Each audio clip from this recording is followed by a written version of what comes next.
We made it to episode 5, and I want to say something about that before we get going anywhere else. We started this series in June, Men's Mental Health Month, PTSD Awareness Month. I had a plan. 5-episode series in June. Clean arc, done by the end of the month. Then life happened. And here we are, episode 5, been recorded. It's August 7th. Late, honest, still moving. And that is not a detour from what the series is about. This is actually what the series is about. My name is Brent Beavers. I'm founder and CEO of TRB Hope Foundation, veteran and former law enforcement officer. And this is the last episode of this particular series. And we've talked about the silence, the armor, what PTSD actually looks like for me, the bottom. Today we talk about what comes after. Not a fairy tale, not a cleaned up version where God fixed everything and life got easy. The real thing, what becoming actually looks like when it starts from the floor. And I want to start by saying what comes after the bottom, it does not look like waking up one day and just feeling better.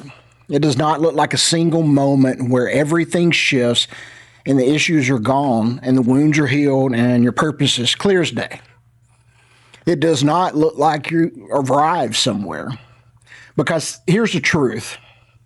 I'm recording this episode from inside a hard season right now, not from the other side of it. And I'm still here. I'm still moving. I'm still building. That is what after the bottom actually looks like. Not healed, not finished, but moving. Most people who teach some type of recovery always talk about it in the past tense from my experience. Here's what I went through. Here's how I got out. Here's the clean version with the hard parts summarized and the ending already written. For most, I don't believe that is real. Real life shouldn't be performance art. I can't do that because I'm not out. I'm in it. I'm still working. Still getting wrong sometimes. Still sliding back down the mountain and having to find the next handhold. And I think that is more useful to you than a highlight reel because you're probably in it too. The third pillar of the TRB method is called becoming. And the most important thing I can tell you about becoming is this. It is not a destination at all. There is no finish line, no final version of yourself you're trying to reach. It's just a hamster wheel. It's a lie. No place where the work is done and you can just stop. Becoming is a direction, not a place. It's kind of like driving. You don't know every turn. You just have to keep the wheel pointed in the right way and keep moving. Here's what that looks like in practice. You decide who you are becoming. Before the feeling gets there, before the evidence shows up, before the circumstances change, you make the decision first. And then you start laying the bricks in that direction. One choice at a time, one day at a time. And not every brick is perfect. Not every day is a win. But the direction doesn't change.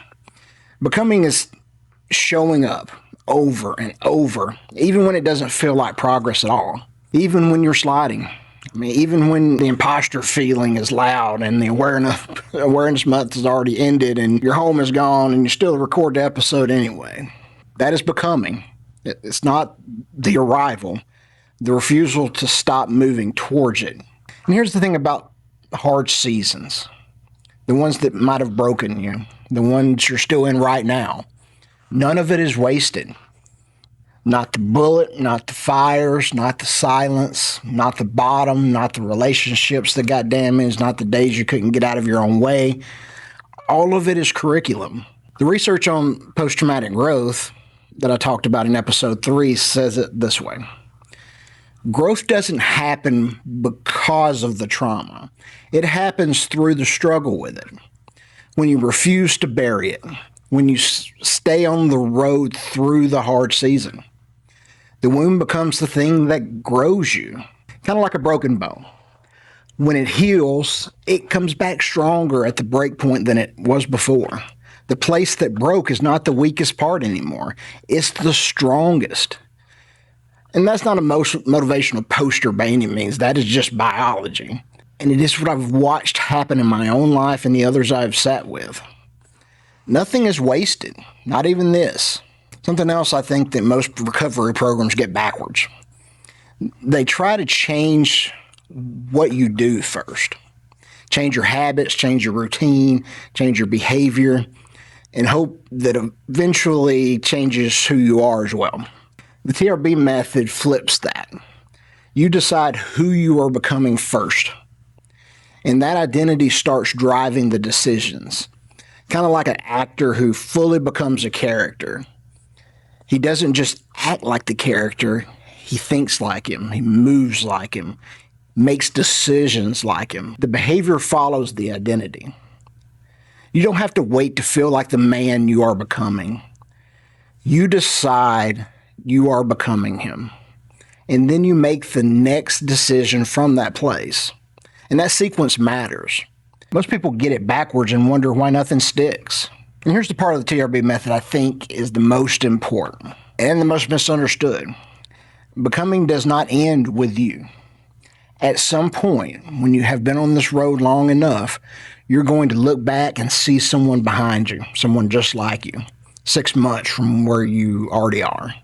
Still in the silence, they're still at the bottom, they're still trying to figure out which direction is forward. And you're going to have to make a choice. Keep moving and let them figure it out on their own, or reach back. The TRB method calls this the relay, and it is not optional in my opinion. You do not have to be finished to reach back. You do not have to be healed. You do not have to be an expert. You do not have to have all the answers. You just have to be on the same road, further along. Now I want to tell you why I'm still recording this series on August 7th when June ended many weeks ago. Why I kept going. Because somewhere behind me right now is a man who is 6 months from where I already am. And he needs to know that someone like him has been where he is, that the road does not end at the bottom, that the silence does not have to win, that the future still belongs to him even when his brain might be telling him it doesn't. That man is why I kept recording this series and I keep doing what I'm doing. And here's what I want to say to you directly. You are the relay too. Not when you're fixed, not when you have arrived, right now. Wherever you are on this road, there is someone behind you. You do not need a platform. You do not need a foundation. You do not need a podcast. You need one conversation, one man you reach back for, one phone call to a guy who is just being quiet. That is the relay. That is how this moves. One man at a time, reaching back for the one behind him.